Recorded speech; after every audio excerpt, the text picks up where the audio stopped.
You ask Tiger to solve. This deals with linear equations with one unknown.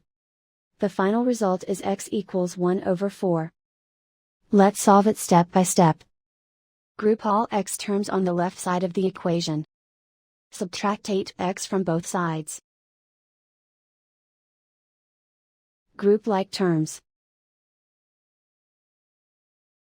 Simplify the arithmetic.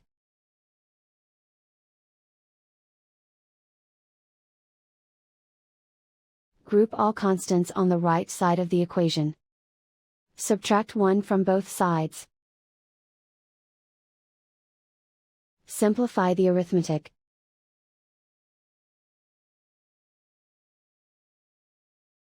Isolate the x. Divide both sides by -4. Cancel out the negatives. Simplify the fraction. Cancel out the negatives. And so the final result is x equals 1 over 4.